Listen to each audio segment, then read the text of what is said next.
तो चलिए स्टूडेंट, आज का टॉपिक है मानव अग्नाशय। इसको इंग्लिश में कहते हैं ह्यूमन पैनक्रियाज। यह आहार नाल से संबंधित होता है तथा पाचन से संबंधित होता है। मैं इसको दिखाने की कोशिश कर रहा हूँ कि मानव बॉडी में कैसे ये और ये कहाँ पाया जाता है।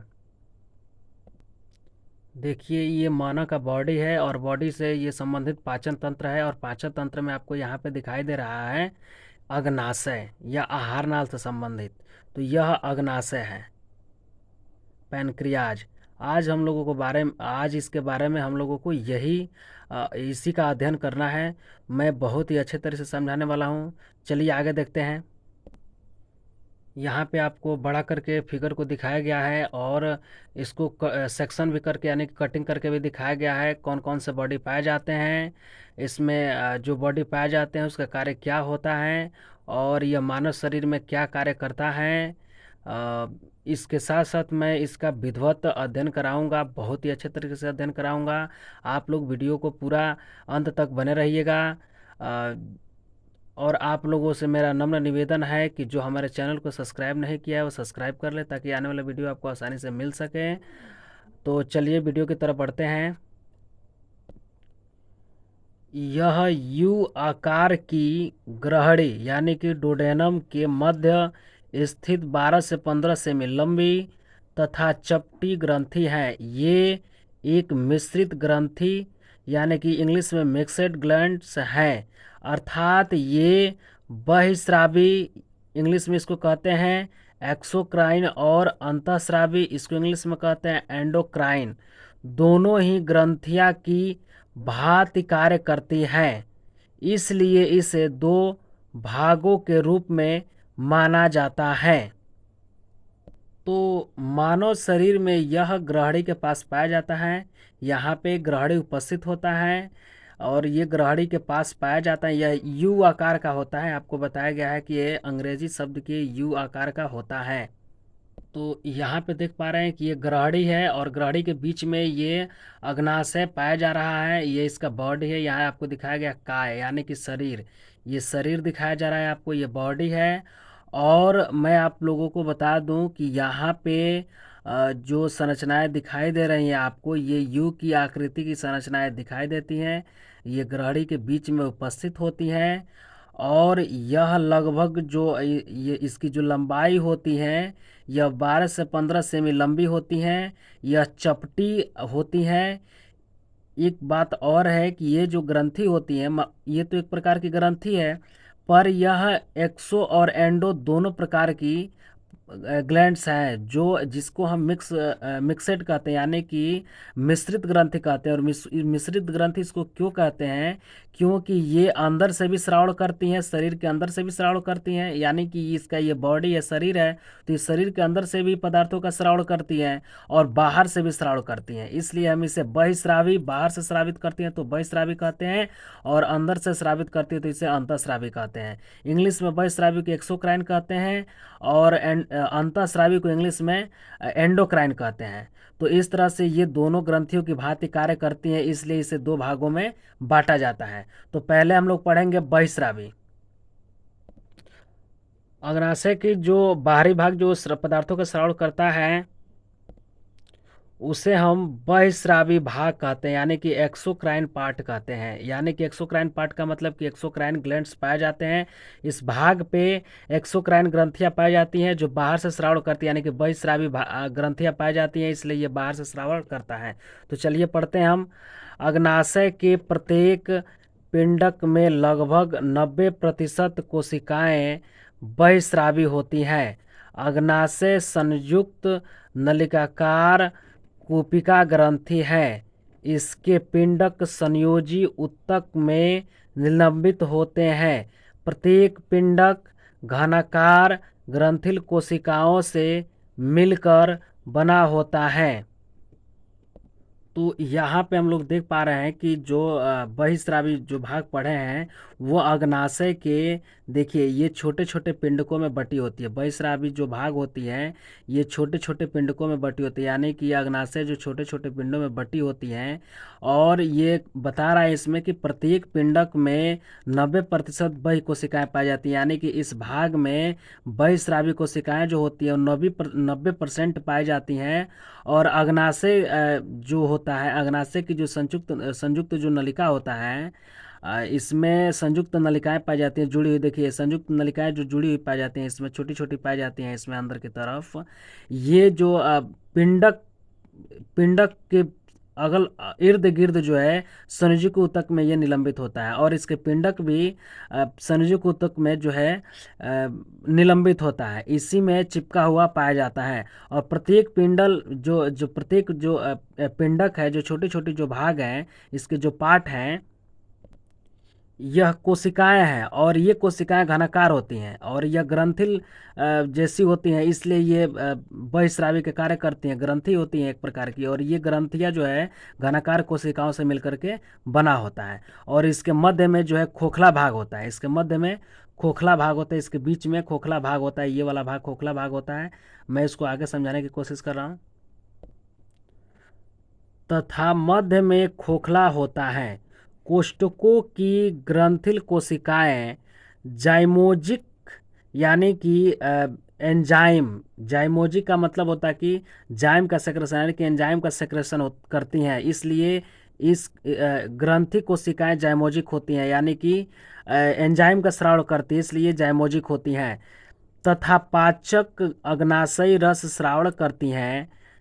कोशिकाओं द्वारा स्रावित अग्नाशयी रस इन्हीं पिंडकों की गुहा में एकत्रित होता रहता है तथा वहां से एक नलिका द्वारा अग्नाशयी वाहिनी पैनक्रियाज डक्ट से होता हुआ ग्रहणी में खुलता है। तो यहाँ पे देख पा रहे हैं कि बीच में खोखला भाग पाया जाता है, और इसी में जो कोष्ठक ग्रंथियाँ होती हैं वो जाइमोजिक होती हैं और जाइम का सेक्रेशन करती हैं और इसमें इकट्ठा हो जाता है। तो सारा का सारा जो जाइमेजिक पदार्थ होता है वो सारा इस गुहा में इकट्ठा हो जाता है। और इकट्ठा होने के बाद इसमें यहाँ से एक नलिका निकलती है। देखिए ये नलिका है, यहाँ से एक नलिका निकलती है। ये नलिका अग्नाशय नलिका दिखाई दे रहा है, ये अग्नाशय नलिका है। और अग्नाशय जो वाहिनी या नलिका से होते हुए ग्रहणी में पहुंच जाता है, यानी कि इस भाग में पहुंच जाता है, इस ग्रहणी में पहुंच जाता है और ग्रहणी से होते हुए सीधे आंत में पहुंच जाता है। तो इस तरह से इसकी ये संरचना होती है और इस तरह से इसकी कार्य होती है। चलिए आगे देखते हैं। तो अब ये दूसरा भाग है अंतःस्रावी, यानी कि अंतःस्रावी का मतलब कि जो अग्नाशय अंदर से स्रावित करता है उस भाग को हम एंडोक्राइन पार्ट कहते हैं, अंतःस्रावी भाग कहते हैं। करें प्रत्येक पिंडक की लगभग 10% कोशिकाएं अंतःस्रावी स्वभाव की होती हैं।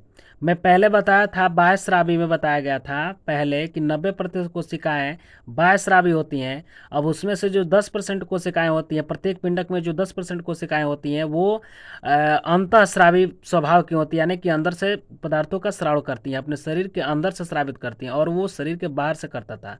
तो यहाँ पे समझेंगे पिंडकों के मध्य संयोजी ऊतक में बिखरे हुए गोल सघन पीले रंग की कोशिकाओं के समूह होते हैं, जिन्हें लैंगरहैंस की द्वीपिकाएं कहते हैं। यह यकृत का अंतःस्रावी भाग है। प्रत्येक द्वीपिका के चारों ओर रुधिर केशिकाएं पाई जाती हैं। तो जो ये पेनक्रियाज पाया जा रहा है, यहाँ पे आपको दिखाई दे रहा है अग्नाशय, तो ये बाहर से देखा जा रहा है, इसको ऊपर से सेक्शन किया गया। अब जो है हम इसको सेक्शन करेंगे, ये तो एलएस सेक्शन किया गया था, लंबवत किया गया था, तो इस तरह से संरचनाएं दिखाई दे रही हैं। अब इसको हम क्या करेंगे कि टीएस सेक्शन करेंगे, ट्रांसवर्स सेक्शन करेंगे। जैसे चिप्स काटा जाता है वैसे इसको हम काट सेक्शन करेंगे। तो इसको जब टीएस सेक्शन करेंगे, अनुप्रस्थ काटेंगे, तो कुछ इस तरह की संरचनाएं आपको दिखाई देंगी। देखिए कुछ इस प्रकार से संरचनाएं आपको दिखाई देंगी, जब काटने पर देखा जाएगा तो इसमें देखिए अभी मैं बताया था कि अनेक पिंडक होती हैं, तो इस पिंडक में 90% कोशिकाएं बहिस्रावी होती हैं और इसमें अंतःस्रावी कोशिकाएं 10% अंतःस्रावी कोशिकाएं पाई जाती हैं। प्रत्येक पिंडक में 10% जो अंतःस्रावी कोशिकाएं होती है वो पाई जाती हैं। और इसके बीच में गुहा होता है, देखिए यहाँ पे बीच में गुहा पाया जाता है, और यहाँ पे पाया जाता है लैंगरहैंस की द्वीपिकाएं। ये लैंगरहैंस की द्वीपिकाएं भी हैं जो पदार्थ का सेक्रेशन करती हैं, कई हार्मोन्सों का सेक्रेशन करती हैं, इंसुलिन का सेक्रेशन करती हैं। ठीक है, तो ये लैंगरहैंस की द्वीपिकाएं इसलिए कहते हैं क्योंकि यहाँ पर लैंगरहैंस नामक वैज्ञानिक ने अग्नाशय में पहली बार इस द्वीपिका को देखा था, अग्नाशय के बारे में पढ़ा था, इसलिए हम इसको लैंगरहैंस की द्वीपिकाएं के नाम से जानते हैं। तो पिंडक की स्रावी कोशिकाएं यहाँ पर पाई जाती हैं, स्रावित करती हैं पदार्थ। एक एक पिंडक जो है पदार्थों का हार्मोन्स का स्रावण करते हैं या एंजाइम का स्रावण करती हैं, ये प्रत्येक पिंडक। इस पिंडक में गुहा पाया जाता है और गुहा से होते हुए सीधे जो है ग्रहणी में पहुंच जाता है, और ग्रहणी से जो है भोजन तक पहुंच जाता है, और भोजन इसको एब्जॉर्प्शन करके और पूरे शरीर में इसको भेज देती हैं। तो इस तरह से इसमें रुधिर वाहिनियाँ भी पाया जा रहा है, देखिए यहाँ पे इसमें रुधिर वाहिनियाँ भी पाया जाता है। इसमें संयोजक ऊतक भी पाए जाते हैं जो सभी ऑर्गन्स को एक दूसरे से चिपका करके यानी कि बांधे रखता है, ये संयोजक ऊतक। तो ये संरचना जो है अग्नाशय का टीएस अनुप्रस्थ काट है, तो कुछ अनुप्रस्थ काट इस तरह से दिखाई आपको देंगे। तो हमें विश्वास है कि आप सभी को समझ में आ रहा होगा। तो चलिए आगे की तरफ पढ़ते हैं, थोड़ा सा अग्नाशय के कार्य के बारे में हम लोग देखते हैं कि इसका कार्य क्या होता है। हम लोग पढ़ेंगे अब अग्नाशय के कार्य, अर्थात पाचन से संबंधित जो अग्नाशय पाया जा रहा है। यहाँ पे मानव के शरीर में जो अग्नाशय पाया जा रहा है ग्रहणी के पास, इसके बारे में अध्ययन करेंगे। और ये होता है अग्नाशय, अभी हम इसका अध्ययन कर चुके हैं। हम लोग इसका सिर्फ फंक्शन के बारे में जानेंगे कि इसका कार्य क्या होता है, फंक्शन ऑफ पैंक्रियाज के बारे में जानेंगे कि इसका कार्य क्या होता है। तो चलिए देखते हैं इसका कार्य क्या क्या है, किस तरह से कार्य करता है हमारे शरीर में, और क्या चीज़ का नियंत्रण नियंत्रित कोऑर्डिनेट का कार्य करता है। देखिए यहाँ पे अग्नाशय के कार्य, फंक्शन ऑफ पैंक्रियाज। अग्नाशय रस का निर्माण, यानी कि पहला कार्य होता है इसका अग्नाशय रस का निर्माण। तो अग्नाशय रस का मतलब कि synthesis of pancreas of juice, यानी कि जो अग्नाशय जो होता है वो एक रस का स्राव करता है जिसको हम अग्नाशय रस कहते हैं।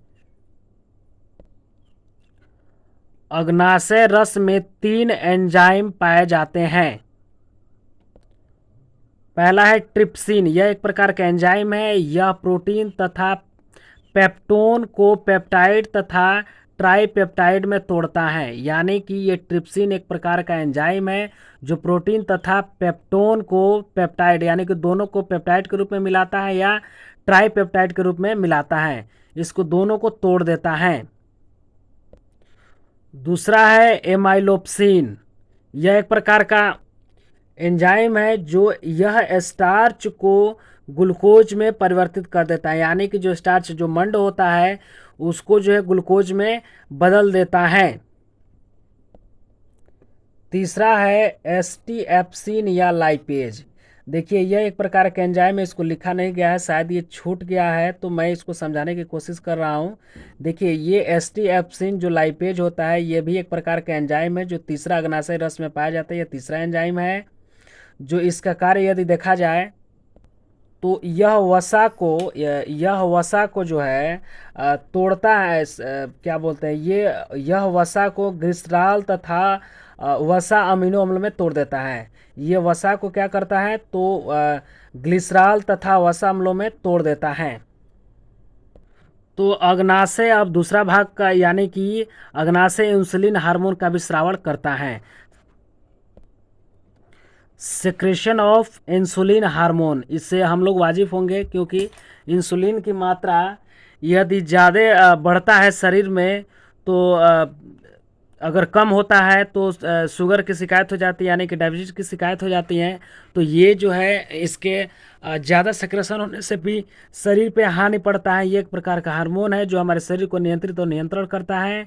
अगर यही किसी का पाचन शक्ति अगर लूज हो जाए, कमज़ोर हो जाए, तो अग्नाशय इंसुलिन का सेक्रेशन नहीं करेगा और वो कुछ दिनों बाद जो है वो व्यक्ति शुगर का पेशेंट हो सकता है। तो ये एक हार्मोन्स है जो शुगर को हमारे शरीर में जो शुगर होते हैं, जो ब्लड में जो शुगर पाए जाते हैं उसको नियंत्रित करता है। ये इंसुलिन हार्मोन है।